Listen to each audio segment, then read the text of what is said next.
Muito obrigado, Sr. Presidente. Saudar o Conselho de Administração das Infraestruturas de Portugal, o Sr. Presidente, e na sua pessoa restantes elementos. Assistimos aqui a uma primeira intervenção por parte do Partido Socialista, que naturalmente tentou transformar uma questão que é técnica, absolutamente técnica, e com preocupações de segurança, numa intervenção política, tentando antecipar aquilo que o PSD aqui viria trazer a esta audição. Mas deixo desde já descansado, Sr. Deputado, que não vamos transformar esta audição numa audição com conteúdos e contornos do ponto de vista político. Porque estamos muito preocupados, e absolutamente preocupados com o tema Ponte 25 de Abril. É evidente que ninguém pensa que a Ponte 25 de Abril vai cair. É evidente que confiamos absolutamente nos técnicos que acompanham este processo e estas averiguações e auditorias há muitos anos, e a competência dos técnicos do ISQ, do LNEC, o projetista, por demais, suas competências por demais evidenciadas, e da própria Infraestruturas de Portugal. Portanto, de resto, uma casa conceituada do ponto de vista de obras de arte complexas e da sua feitura e da sua manutenção. E nessa circunstância é evidente que não estamos aqui a tratar de aspectos relacionados com a queda da ponte. Estamos sim muito preocupados com o Governo e com aquilo que por vezes o Governo não faz, e nesse não temos confiança absolutamente nenhuma, relativamente a dotar os serviços, a dotar a empresa, neste caso IP, das verbas, da capacidade para proceder a este tipo de intervenções. Porque, desde logo, e fazendo uma resenha daquilo que tem sido este folhetim Ponte 25 de Abril, estas fissuras que já foram detectadas pelos vistos, segundo aqui nos disse o Sr. Presidente, a partir do início do ano 2000, mas com mais ênfase a partir de 2011, que foram estudadas, que foram acompanhadas, que foram feitos relatórios de monitorização até 2015, que foi estudada uma estratégia de abordagem ao tema.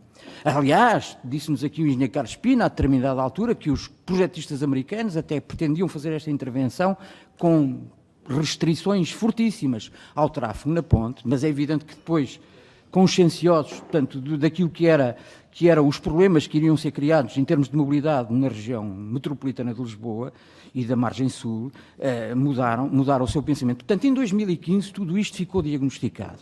Mas existe aqui, na realidade, um hiato de tempo que medeia entre 2015 e 2018, em que, pelos vistos, nada foi feito. E, portanto, perguntámos incessantemente ao engenheiro Carlos Pina o que é que se passou, e, para além do acompanhamento que é feito pelas várias entidades, mais nada foi feito. Mas surge, entretanto, na comunicação social, e, portanto, isto não foi o PSD que criou este facto político, surge na comunicação social, na realidade, um alarme social relativamente à ponte. Portanto, nessa circunstância, se isso acontece, alguma coisa se passava. Portanto, é evidente que em torno do colapso houve aqui um conjunto de conjecturas. Eu, aliás, portanto, também questionei o Sr. Presidente do LNEC sobre este tema, mas não é isso que nos preocupa. Objetivamente, o que nos preocupa é aquilo que, de alguma forma, o Sr. Engenheiro já aqui nos trouxe, que é que este concurso público internacional seja feito o mais rapidamente possível.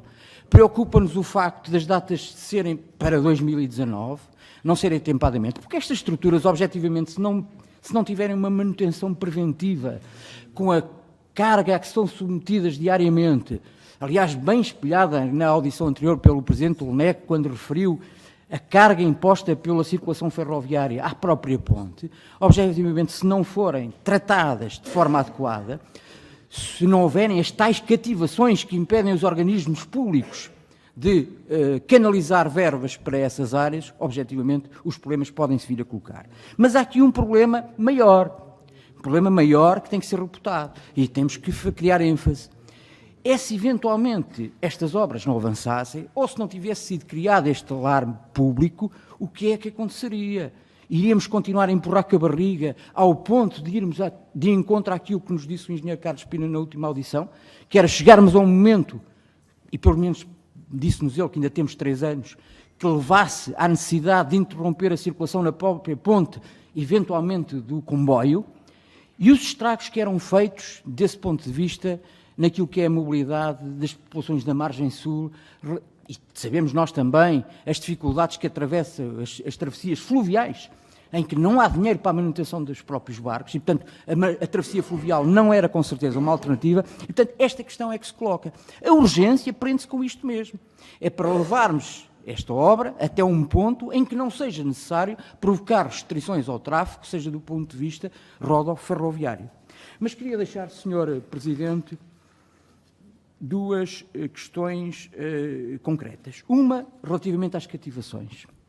Eu tenho, e para além deste processo de ponte 25 de Abril, tenho assistido no âmbito público, não diria queixas, mas diria gritos de alerta por parte do Sr. Engenheiro relativamente ao facto de ter cativas verbas que impedem, de alguma forma, a conservação e manutenção de grande parte das infraestruturas rodoferroviárias do país. E, sob esse ponto de vista, gostaria de ter conhecimento de quais são o volume de verbas cativas que tem para este ano e se tem neste momento orçamento suficiente e verbas disponíveis suficiente para continuar a manutenção da infraestrutura rodoferroviária do país. Temos assistido na parte ferroviária, com algumas limitações, a algumas obras de manutenção e conservação. Na parte rodoviária não se sente tanto isso. E, portanto, nessas circunstâncias, pergunto se a IP se sente cativa relativamente à sua independência para continuar a proceder a estes trabalhos. Por outro lado, Sr. Engenheiro, a segunda questão que lhe queria deixar prende-se exatamente, ainda com este tema daqui da ponte, porque o Sr. Engenheiro Carlos Espina disse que se tratava de um grave problema de segurança que urgia resolver e o Sr. Engenheiro, a determinada altura, disse que esta obra não era urgente nem emergente. Da sua primeira intervenção percebi que era, pelo menos, emergente. Mas, de qualquer forma, portanto, eu gostaria que compatibilizasse estas declarações. E uma última questão que lhe queria colocar tem exatamente a ver, de alguma forma, com as questões que já abordou, relativamente ao cronograma. O cronograma, para nós, é muito importante, porque é muito importante haver compromissos esses que não são com as forças políticas aqui no Parlamento, são compromissos que têm que ser feitos com a população da margem sul, porque não podem viver constantemente sobressaltados pelo facto de, eventualmente, a ponte vir a ter que ser sujeita a restrições do ponto de vista rodoferroviário. Muito obrigado, Sr. Presidente. Obrigado.